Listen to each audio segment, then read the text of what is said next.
This is the WJTS News. In the news tonight, 38th Annual WBDC Country Showdown. Kurt Guksa will be in with sports, and our WJTS Inform program continues. All to come on WJTS TV News.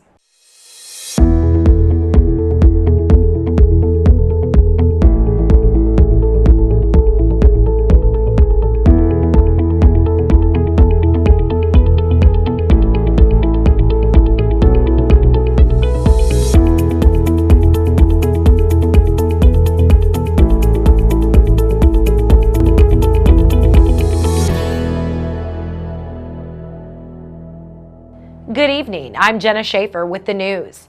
Anticipation and excitement is higher than ever as aspiring country music artists prepare for the 38th Annual WBDC Country Showdown, held at the Jasper Arts Center on Thursday, June 6th at 6:30 p.m. Eastern Time. 13 acts from across the region are performing this year, with a few returning and several making their showdown debut.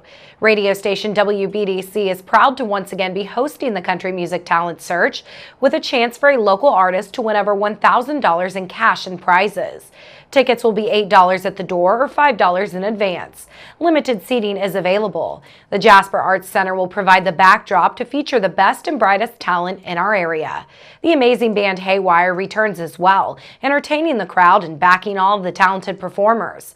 The acts taking the stage in this year's showdown are Ava Shimp of Utica, Kentucky, Katie Goldquist of Crown Point, Indiana, Evan Twitty of Vincennes, Indiana, Gus's Banjo Pickin' of Tazewell, Indiana, Robert Reitman of Celestine, Indiana, Hagedorn Family Band of Bristow, Indiana, Neil McCoy of Bloomington, Indiana, Tony Patrick of Cloverdale, Indiana, Chloe Leakin of Jasper, Indiana, Brinley Royer of DuBois, Indiana, Tommy Lee Jones of Linville, Indiana, Regal Family Band of Muncie, Indiana, and Rick Van Winkle of Newburgh, Indiana. Now in its 38th year, the WBDC Country Showdown finds the most promising country music talent in the area, giving these performers a chance to be named Best New Act in 101 Country. Winners compete for a $1,000 cash prize for first place, $250 for second place, and $100 for third place. The top three finishers will receive beautifully engraved trophies as well.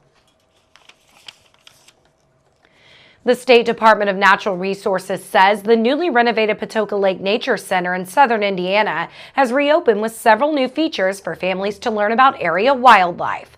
The agency says the new features include a land-to-lake view of wildlife commonly seen at Patoka Lake, new interactive wildlife management displays, and a terrarium and aquarium exhibit featuring box turtles, a tiger salamander, and an albino alligator snapping turtle.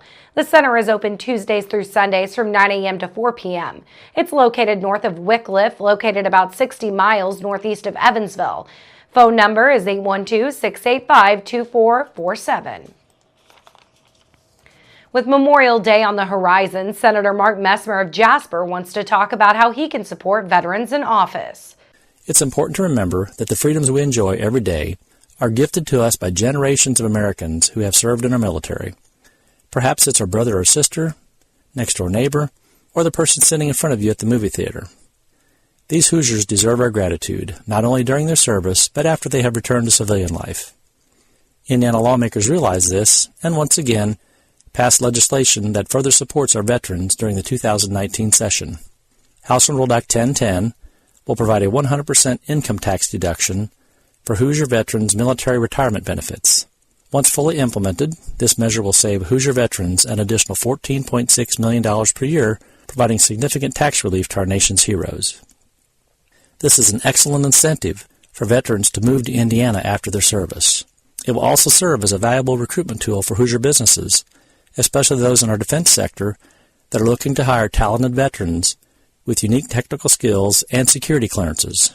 Another new law, Senate Enrolled Act 324, requires the Indiana Bureau of Motor Vehicles to design a rear-view mirror parking placard for disabled Hoosier veterans.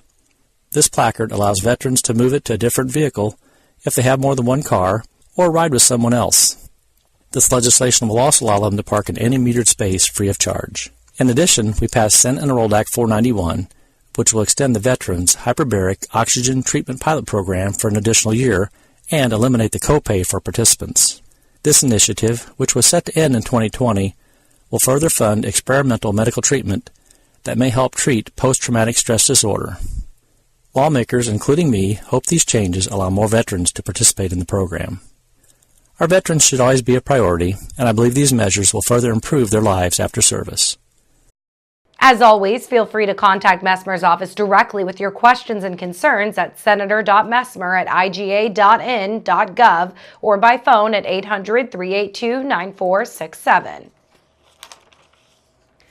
According to the Spencer County Coroner's Office, on May 11, 2019, shortly after 6:30 a.m., the Spencer County Coroner's Office responded to a single vehicle fatality on State Road 66, approximately half a mile west of County Road 1290 East in Evanston.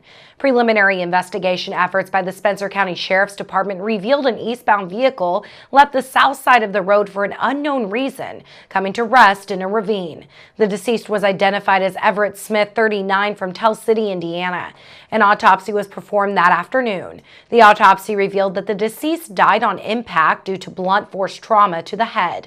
All death notifications have been made. Agencies involved are as follows: Spencer County Coroner's Office, Spencer County Sheriff's Department, Spencer County EMS, New Boston Fire Department, Crisney Fire Department, Grandview Fire Department. The first business built on Main Street in Rockport in 19 years is having a groundbreaking. Realty Wealth Advisors of Indianapolis, Indiana, the Spencer County Chamber of Commerce, Association for a Better Rockport, and the City of Rockport is pleased to announce that they will be hosting a groundbreaking ceremony and a Spencer County Chamber after-hours event on Wednesday, May 15, 2019 at 5 p.m. Central Time at the lot on the corner of Main and 4th Street in Rockport. Scott Adams and Clint Wetherill, co-investors of this project, says that Realty Wealth Advisors is extremely excited to be bringing the apartments over Main to Main Street in Rockport, Indiana, and that one of their owners is proud to call Rockport his hometown. So they are very passionate and dedicated about improving the community and being part of its growth. Realty Wealth Advisors is a full-service real estate brokerage firm with an emphasis on investment property and property management. Rockport Mayor Gayanne Harney stated that the city of Rockport is thrilled to welcome Realty Wealth Advisors and the apartments over Main to Rockport. Harney says that downtown redevelopment is very important to Rockport, and this is one very big step in that direction, and that with this development into the downtown, the community can keep Rockport moving forward.